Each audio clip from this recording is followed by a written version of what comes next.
আসসালামু আলাইকুম, কেমন আছেন সবাই? তো ফাইনালি ব্রাজিল ফ্যানদের জন্য একটি সুখবর। তো সুখবরটি হচ্ছে ব্রাজিল দলের নতুন কোচ নিয়োগ হয়েছে, আর সেখানে নিয়োগে যুক্ত হয়েছেন রিয়াল মাদ্রিদের সাবেক কোচ বলা চলে এখন, কোচ কার্লো আনচেলত্তি।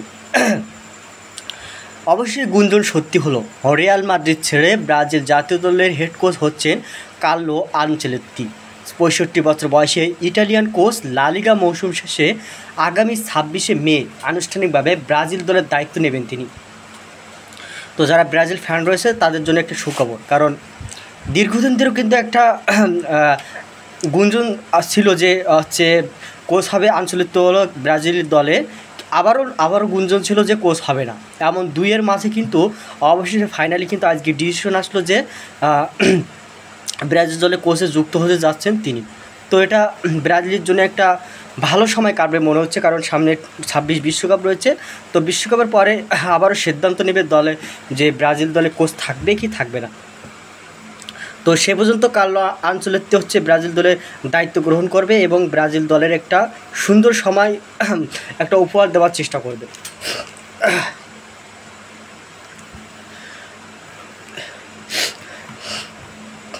তবে রিয়াল মাদ্রিদের নতুন কোচ যুক্ত হতে যাচ্ছে। যদি কার্লো আনচেলত্তি 26শে মে যদি চলে যায়, তো রিয়াল মাদ্রিদ তো নতুন কোচের সন্ধানে থাকবে, কিন্তু সেখানে রিয়াল মাদ্রিদের কোচ হবে অফিসিয়ালিভাবে এটা না জানলেও এটা জানা যাচ্ছে যে জাবি আলোনসো হচ্ছে রিয়াল মাদ্রিদের নতুন কোচ হওয়ার সম্ভাবনা অনেকটা এগিয়ে রয়েছে। তো শেষ পর্যন্ত দেখা যাক যে আসলে কাকে বেছে নিতে যাচ্ছে।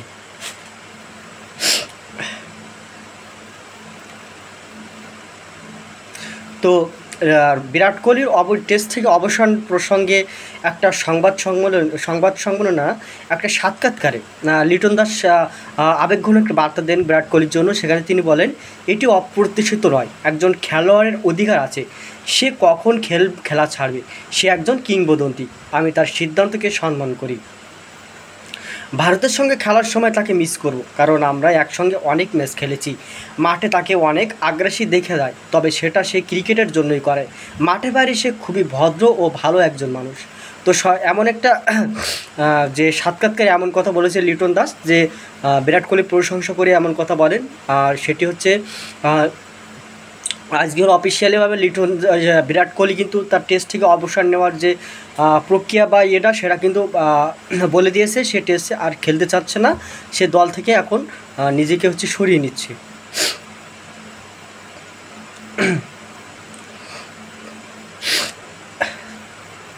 তো ফাইনালি কিন্তু যে ফ্রান্সের যে ফ্রেঞ্চ লিগ, সেখানে কিন্তু বর্ষসেরা ফুটবলার প্রকাশ করা হয়েছে। সেখানে প্রথমে নাম উঠে এসেছে ডেম্বেলে। ফ্রান্সের যে প্যারিস ক্লাব পিএসজি, সেই ক্লাবের হয়ে প্রতিনিধিত্ব করেন ডেম্বেলে। সে কিন্তু হচ্ছে এবছর ফ্রান্সের ফ্রেঞ্চ লিগের বর্ষসেরা ফুটবলার নির্বাচিত হয়েছেন।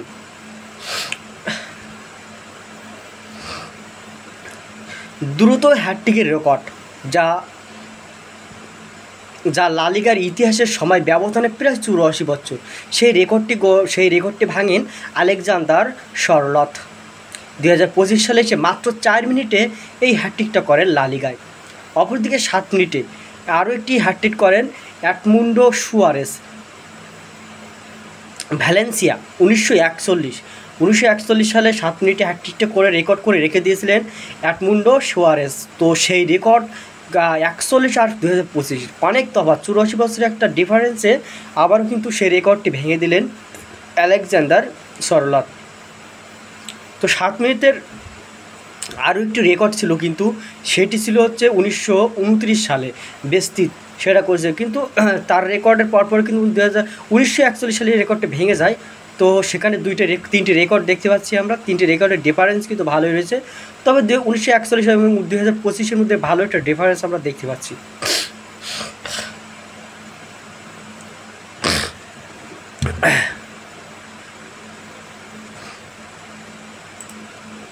তো চ্যাম্পিয়ন্স লিগে জয়ের চেষ্টা চালিয়ে যাওয়ার ইচ্ছার কথা নিজেই মাকে জানিয়েছিলেন ইয়ামাল। আমি আমার মাকে বলেছি, চ্যাম্পিয়ন্স লিগ প্রতি বছরই হয়, আমরা এটা জয়ের জন্য চেষ্টা চালিয়ে যাব। তো তো একটা সাক্ষাৎকারে এমন কথা বলেন লামিন ইয়ামাল, বার্সেলোনার ফরওয়ার্ড।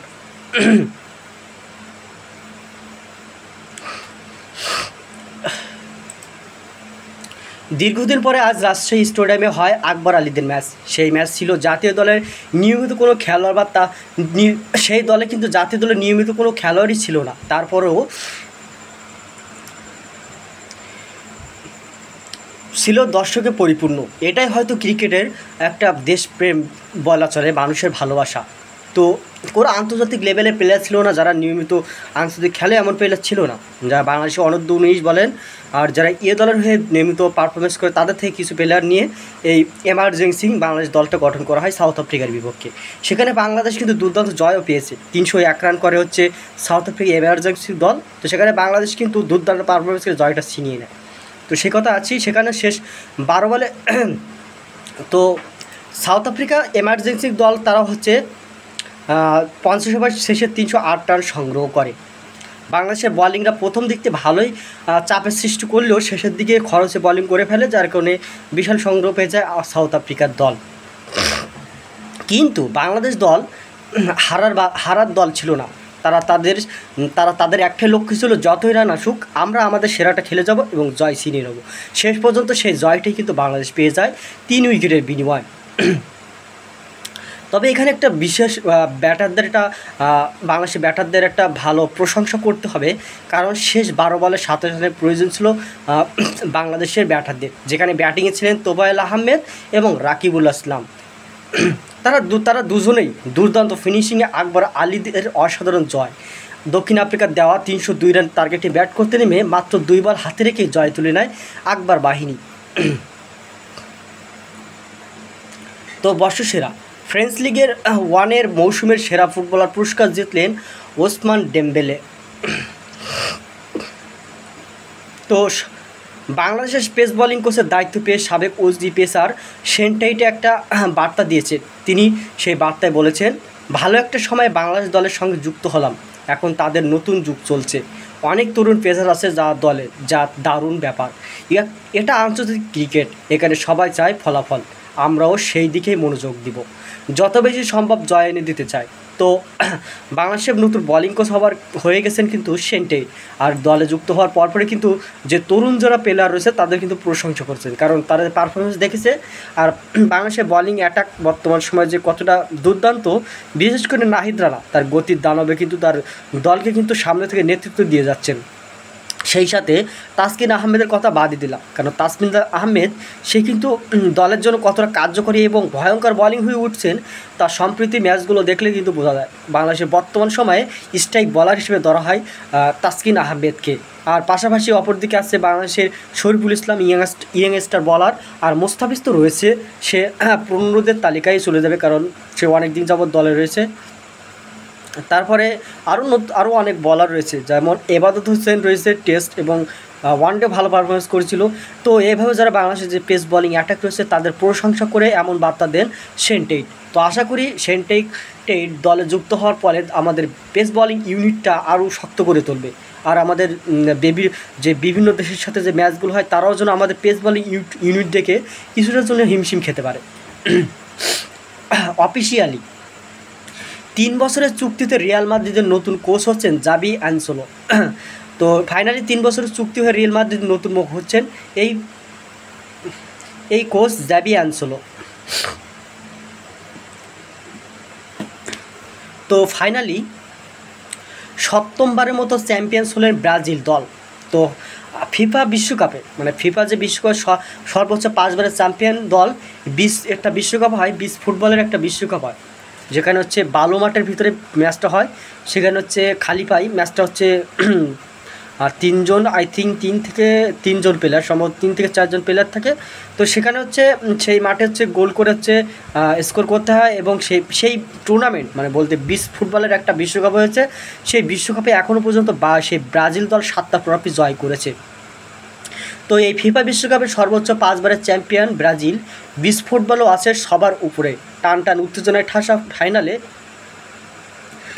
বেলারুশকে 4-3 গোলে হারিয়ে 7ম শিরোপা ঘরে তুলছে ব্রাজিল। তো ফাইনালি অফিসিয়ালিভাবে বিরাট কোহলি তার টেস্ট কেরিয়ারের ইতি টানলেন। বিরাট কোহলি ইন্ডিয়ার হয়ে টেস্ট কেরিয়ার, যেখানে তিনি ম্যাচ খেলেছেন 200 ইনিংস তার রয়েছে 210টি, সেখানে তিনি রান করেছেন 9230, তার অ্যাভারেজ রয়েছে 46.85, তার 50 রয়েছে হচ্ছে 31টি, ও মাই গড, এবং 100 রয়েছে হচ্ছে 30টি। কেমন 50, 31টি আর 130টি, ও মাই গড। 200 রান রয়েছে 7টি, তার হাইস্ট রান রয়েছে 254, তার স্ট্রাইক রেটটা 55.58।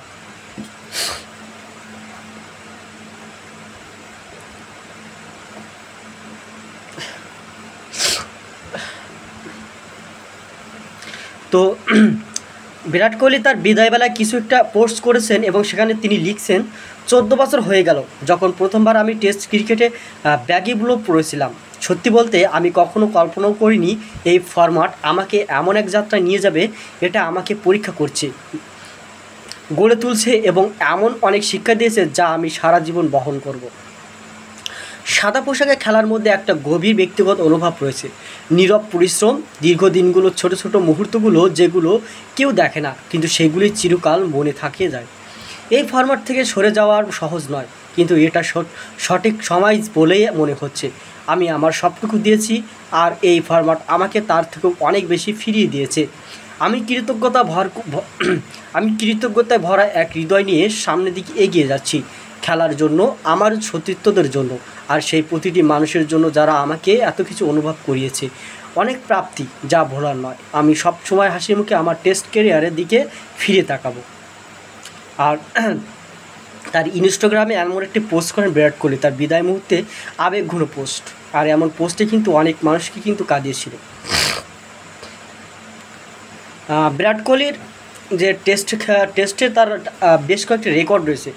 রেকর্ডগুলো হচ্ছে তার হচ্ছে 9230টা টেস্ট রান রয়েছে, 30টি টেস্ট 100 রয়েছে, 31টি টেস্ট 50, 7টা ডাবল 100, 20টি 100 অ্যাজ ক্যাপ্টেন, মানে 20টি 100 করেছে ক্যাপ্টেন অবস্থায়। Most test runs as captain of India, মানে ক্যাপ্টেন ইন্ডিয়ার হয়ে ক্যাপ্টেন্সি দায়িত্ব নেওয়ার পরে সর্বোচ্চ রান করেন, যার একটা রেকর্ড হয়ে রয়েছে।